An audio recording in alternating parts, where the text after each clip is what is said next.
नमस्कार दोस्तों आपने कई जासूसों की कहानियां पढ़ी होंगी, जेम्स बॉन्ड सरी की कई फिल्में देखी होंगी। उनमें जासूसी की बातें कूट कूट कर भरी होती हैं। लेकिन क्या आपने कभी किसी ऐसी महिला के बारे में सुना है जो अपने डांस और अपने दिमाग दोनों से वार करने के लिए मशहूर रही हो?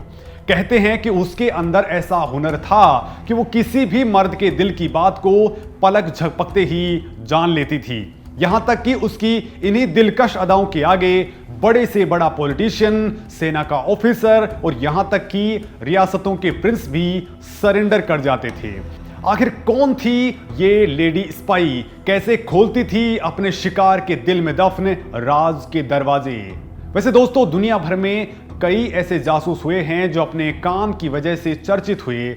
ऐसे माना जाता है कि जासूसों की दुनिया में पुरुषों का ही नाम है, उनका ही दबदबा है। लेकिन हम आपको बता दें कि महिलाएं जन्मजात ही डिटेक्टिव होती हैं, और ये बात हम नहीं बल्कि शोधकर्ताओं ने भी कही है।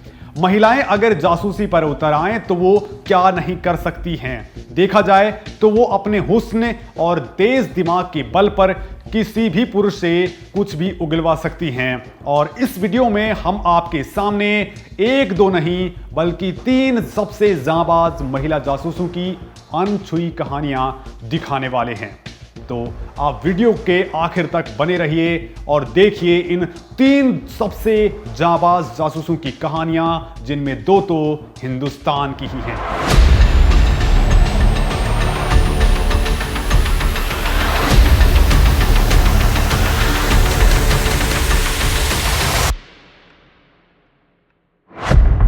तो चलिए दोस्तों शुरू करते हैं। दोस्तों, एक वक्त में जासूसी के मामले में यूरोपियन महिला जासूसों का दबदबा था, उनका बोलबाला था। लेकिन उस वक्त भारत की सहमत खान नाम की महिला जासूस ने इतिहास के पन्नों में अपना नाम दर्ज करवा डाला। महिला जासूसों की लिस्ट में उनका कोई सानी नहीं था।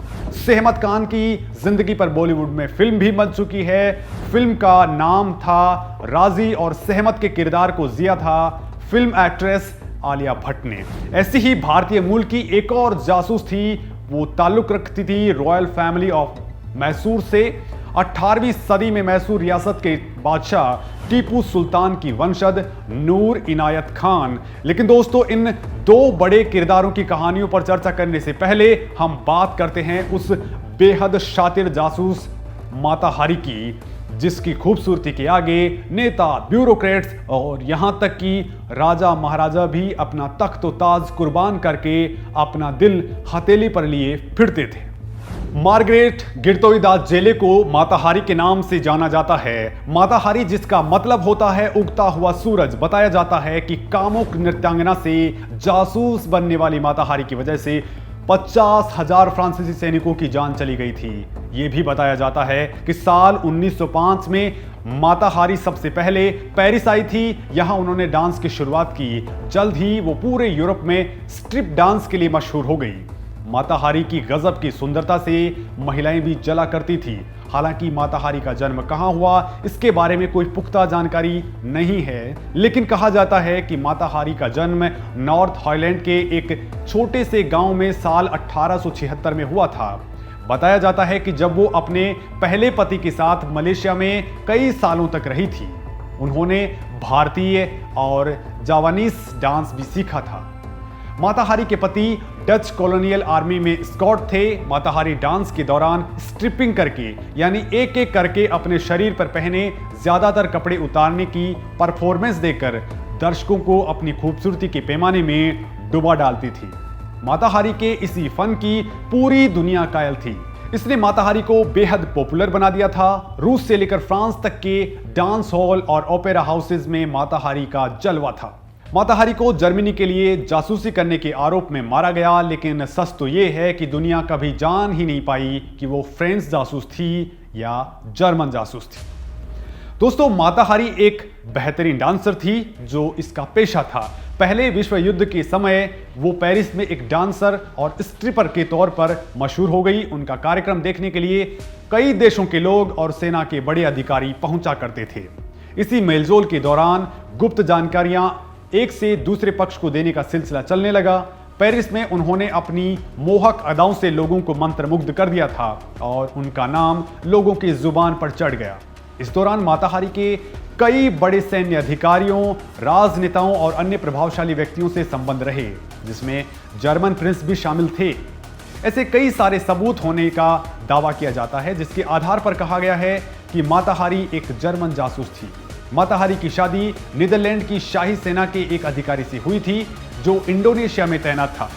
दोनों तत्कालीन डच ईस्ट इंडीज के द्वीप जावा में रहा करते थे। बताते हैं कि 19 साल की माताहारी की शादी जिस आर्मी ऑफिसर से हुई थी, वो उससे 2 गुने से ज्यादा उम्र का था। कहा तो यह भी जाता है कि माताहारी उस अधेड़ ऑफिसर की 8वीं बीवी थी, जो शराब के नशे में आए दिन माताहारी को टॉर्चर किया करता था। माताहारी के इस दौरान 2 बच्चे भी हुए, लेकिन बाद में माताहारी ने अपने टॉर्चर को सहने के बजाय उसे तलाक देना ही बेहतर समझा और 1907 में माताहारी ने अपने पति को तलाक दिया और पेशेवर डांसर के रूप में पेरिस चली गई। पेरिस में माताहारी 1 साल तक एक फ्रेंच राजनीतिज्ञ की रखेल बनकर रही। इस दौरान फ्रेंच सरकार ने माताहारी को जासूसी करने के लिए राजी कर लिया।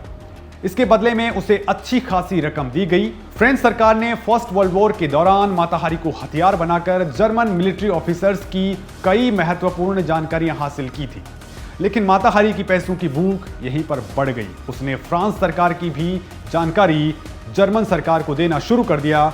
ये बात फ्रांस के खुफिया डिपार्टमेंट को पता चल गई, जो बाद में माताहारी की मौत का कारण बनी। दोस्तों, माताहारी ने खुद तो किसी को नहीं मारा, लेकिन उनकी जासूसी के कारण लगभग 50,000 फ्रांसीसी सैनिकों को मौत के घाट उतार दिया गया।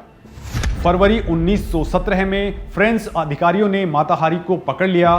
माताहारी को पेरिस के सेंट लाजेरे प्रिजन में कैद कर लिया गया। मिलिट्री ट्रायल के दौरान माताहारी पर नए हथियारों और टैंकों की सूचना लीक करने और 50,000 फ्रांसीसी सैनिकों की मौत के लिए जिम्मेदार ठहराया गया। हालांकि माताहारी ने कभी भी जासूसी करने की बात या खुद के डबल एजेंट होने की बात कभी नहीं स्वीकारी, लेकिन केस चलाते हुए फ्रांस सरकार ने माताहारी को मौत की सजा सुना दी। डांस, सेक्स और सीक्रेट डीलिंग का खेल खेलते हुए 41 साल की उम्र में माताहारी की लाइफ का दी एंड हो गया। और दोस्तों, उनकी मौत से जुड़े हुए कई रहस्य आज भी मौजूद हैं। कहा जाता है कि 15 अक्टूबर को माताहारी का डेथ वारंट एग्जीक्यूट करवाना था, तो उसे फ्रांस के पेरिस के बाहर सुनसान इलाके में ले जाया गया। इसके बाद माताहारी को एक जगह खड़ा किया गया, जहां पर उनके हाथ बांधने के लिए खंबा लगाया गया। फिर माताहारी को गोलियां चलाकर मौत की सजा सुनाने के लिए 12 सैनिक एक साथ खड़े हुए। कुछ रिपोर्ट्स कहती हैं कि माताहारी ने आंखें ढकने से इनकार कर दिया और अपना सिर्फ एक हाथ ही खंबे के साथ बंधवाने के लिए मंजूरी दी। माताहारी ने अपने वकील को अंतिम सलाम कहने की मुद्रा में अपना दूसरा हाथ हवा में लहराया। उसने अपने सामने गोलियां दागने को तैयार जवानों को फ्लाइंग किस भी दिया। इसके साथ ही कमांडर ने अपनी तलवार को तेजी से नीचे लहराया और गोलियों की आवाज़ों के साथ ही माताहारी अपने घुटनों पर झुक गई। फिर एक अधिकारी ने अपनी रिवॉल्वर निकाली और उनके करीब जाकर उनके सिर पर गोलियां चला दी। मृत्युदंड के बाद माताहारी के मृत शरीर को लेने कोई नहीं आया। उनके शरीर को पेरिस के मेडिकल स्कूल में पहुंचा दिया गया, जिसे चीरफाड़ में प्रयोग किया गया। उनके चेहरे को एनाटॉमी म्यूजियम में संग्रहित किया गया, लेकिन करीब 25 साल पहले उनका चेहरा गायब हो गया था और उनके चेहरे को चोरी हुआ मान लिया गया। माताहारी की जिंदगी पर किताब लिखने वाले ब्राजील के लेखक पाउलो कोएल्हो ने माताहारी को दुनिया की पहली नारीवादी महिला बताया था। पाउलो ने लिखा था कि माताहारी ने अपने लिए एक आज़ाद जीवन चुना, जो परंपराओं में बंधा हुआ नहीं था। माताहारी का जुर्म बस इतना था कि वो एक आज़ाद औरत थी। आखिरी वक्त में माताहारी ने बस 3 शब्द कहे थे, मैं तैयार हूं। सही मायनों में देखा जाए तो माताहारी दुनिया की पहली महिला जासूस थी। अपने हुस्न के हथियार से वो मर्दों का कत्लेआम करती थी। जासूसी के इस अनोखे तरीके की वजह से उनका नाम इतिहास के पन्नों में दर्ज है। चलिए दोस्तों, अब हम दूसरी जासूस की बात करते हैं। नाम है सहमत खान, देश के लिए जान कुर्बान करने वाली जासूस। एक तरफ तो जहां माताहारी को उनकी महत्वाकांक्षाओं ने जासूस बना दिया, तो वहीं दूसरी ओर देश के लिए मर मिटने के जज्बे ने कश्मीर की एक भोली भाली लड़की सहमत खान को दुनिया की मशहूर जासूसों में से एक की फहरिस्त में ला खड़ा किया। सहमत खान ने भारत के लिए पाकिस्तान में जाकर करोड़ों पाकिस्तानियों की नाक के नीचे से उन्हीं के बीच रहकर भारत के लिए जासूसी की थी।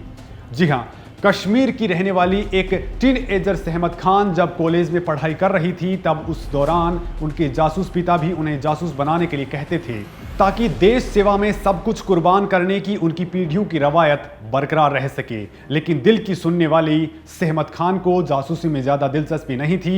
हालांकि बाद में सहमत खान अपने पिता का मन रखने और वतन की सेवा करने की भावना के लिए जासूसी के लिए तैयार हो जाती है। और दोस्तों फिर शुरू होती है खुफिया एजेंट्स बनाने के लिए सहमत खान की ट्रेनिंग। कश्मीरी बैकग्राउंड वाली सहमत के लिए पाकिस्तान में रच बस जाना कोई बड़ा चैलेंज नहीं था। चैलेंज बस ये था कि वो जासूसी के दौरान पाकिस्तान की आंखों का काजल भी निकाल लें और पाकिस्तान को इसकी भनक भी ना लगे। बेहद मासूम चेहरे और शालीन व्यवहार वाली सहमत के लिए ट्रेनिंग के बाद ये चैलेंज पार कर लेना बहुत ज़्यादा मुश्किल साबित नहीं हुआ। ट्रेनिंग के बाद पूरी प्लानिंग के तहत पाकिस्तान के एक बड़े अधिकारी से शादी करने के बाद सहमत खान पाकिस्तान पहुंच गई। बहुत खुफिया तरीके से सहमत खान भारतीय आर्मी को पाकिस्तानी सेना की बहुत सी गोपनीय और अहम जानकारियां देती थी।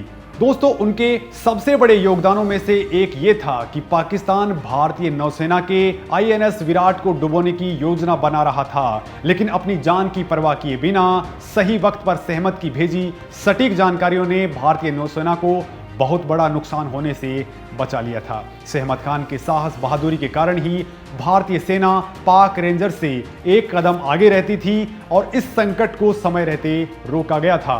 इसके अलावा भी सहमत खान ने पाकिस्तान के कई अहम राज हिंदुस्तान को भेजे, जिसकी वजह से खतरों को समय रहते टाल दिया गया। ये भी कहा जाता है कि बाद में जब वो वापस भारत लौटी तो वो अपने पाकिस्तानी पति के एक बच्चे के साथ गर्भवती थी। बाद में सहमत ने एक प्यारे बच्चे को जन्म दिया। बड़ा होकर ये बच्चा बेहद जांबाज आर्मी ऑफिसर बना और देश सेवा की रवायत को आगे बढ़ाता रहा।